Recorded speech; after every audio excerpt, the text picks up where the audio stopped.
What is up, everybody? Today we are going to be bringing you another Master X Master video, and in this video we're just going to kind of talk about the game. What is it? What's it doing right? What's it doing wrong? Where do I think the game is going to go? So let's just jump into the first part. What is unique about Master X Master? Well, it is a MMO MOBA, which is unique in its own right, because most MOBAs are not MMOs. They are very much just, you queue up for a game, you play the game, and you just continue in that pattern, and that's really all you do. In this game, however, you do have a nice hub world that you can play with. You just hang out, see all the other players, communicate, which is one of the big things this game has going for right now, is communication. The fact that they simply made this lobby makes the game feel much more alive, like there are other players in it, and that's awesome. That's always a good thing, to feel like there are more people in the game. The second thing that's really unique about this game is how you move. In other MOBAs, everything's done by mouse clicks. You right mouse click to move in most every other MOBA, excuse me. Like in League of Legends, Dota 2, Heroes of the Storm, everything's done by right click to move. In this game, however, everything is controlled by W, A, S, and D for movement. And your left and right mouse buttons are reserved for different things like dodge rolls and auto attacks. Another really interesting thing this game has going on is it has a PvE game mode, which is super uncommon for anything relating to MOBAs. Most MOBAs do not have PvE content in them at all. League of Legends does not, Dota 2 does not, Heroes of the Storm does not. Smite, I believe they are starting to kind of roll out a bit of PvE content, which is awesome, but it is definitely in a different sense. So those are some of the unique aspects that this game has. It's got communications, it's got PvE, it's got a good feel to it. It has mini games, which is super cool. Like you can just hang out with people. Just you sit down. Man, I don't feel like doing arenas. I don't want to do a stage, but I need to do something.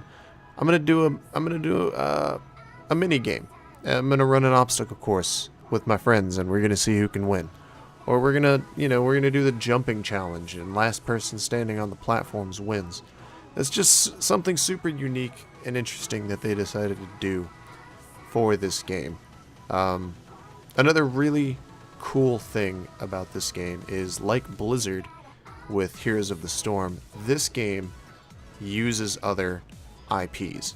And by IPs, I mean intellectual properties, such as Guild Wars 2, Lineage, Aeon, what else? They've, like, all the games NCSoft has published, Blade and Soul, all these games that they've published, they're taking those characters that they've helped create, they've helped get out into the market, and they're using them in this game, similar to how Blizzard took all their IPs in World of Warcraft, Overwatch, all those things, and they put them into one game and made it a MOBA. Well, they're doing the same thing here.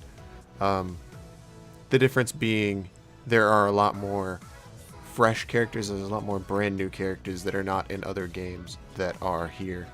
But you do have the choices from Blade and Soul, Guild Wars 2, let's see if I can find them. And they've even got City of Heroes in there, which is crazy. Like, City of Heroes, who would have guessed, right? But yeah, they've got all sorts of cool stuff. That's one of the things that drew me into the game. I am a huge Guild Wars 2 player, and I saw I could play Rytlock, and I was like, cool, I'm gonna go play Rytlock, because that's awesome. And Rytlock is a total BAMF. So, the negatives in this game.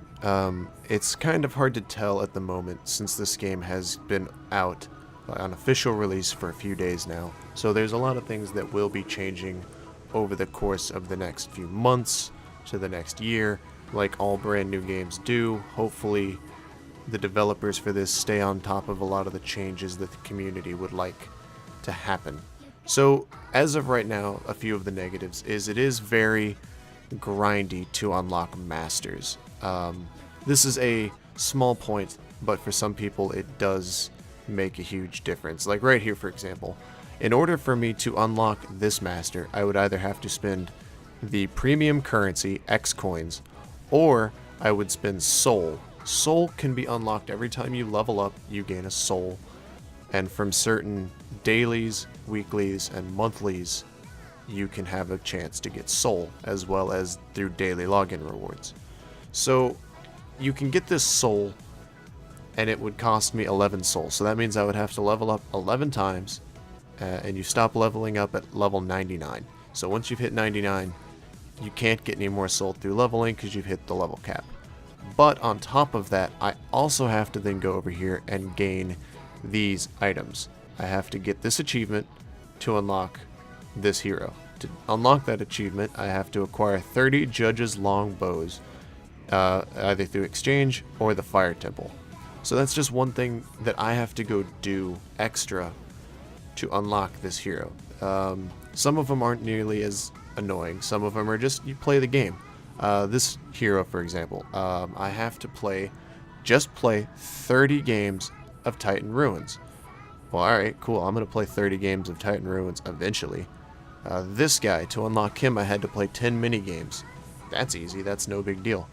But some of them are a bit more frustrating. Britlock, for example. The only way to really get him right now is to buy him, because the Ascalonian Catacombs are not in the game right now. The reason they're not in the game is if you come over here, the time-space distortions is not the Ascalon Catacombs at the moment. Right now it is Ant Nest, and it gives you different rewards. So I can't unlock Britlock at the moment without spending money, which is fine. Every game has to have its market, and they have to make money somehow. But the way that they go about it in this game is, in vice versa in like League of Legends and Dota and Heroes of the Storm and even Smite, it feels good to unlock characters with their in-game currency, like IP. It doesn't ever force you to spend money on heroes. In this game, it almost feels like it's forcing you a little bit to spend money, which is fine depending on the person. Some people don't mind that. I personally don't mind spending a little bit of money here and there. It is a free-to-play game, so it's worth giving a shot. If you like it, you can play it. If not, then maybe you get a couple hours of fun out of it. There's also a membership in this game, which is fine. Memberships are fine. That's not a huge issue. The things you get from the membership are not mind-blowing. There's nothing that makes you have to buy this membership. It's nice. There's a couple extra things you get. You get an extra 2 free rotations on heroes. You get increased slot rewards, which is pretty good for PvE. Everything else, though, is just, it's okay. It's not amazing. You do get a cool skin out of it, and you get a discounted pricing, which I don't know what the discount is. I'm sure it's not huge, but that's up to each individual player to decide whether or not they want to spend money on the game, because you know just as well as I do, there's going to be plenty of people spending hundreds of dollars weekly on this kind of game, and it makes it so players that don't want to spend money don't have to. So hopefully that thing will be addressed, and it'll be a little bit easier to unlock heroes in this without having to spend money or have to wait behind time-gated content, because nobody likes that. That's frustrating. Other than that, there's very minor game design flaws that I feel like are in the game.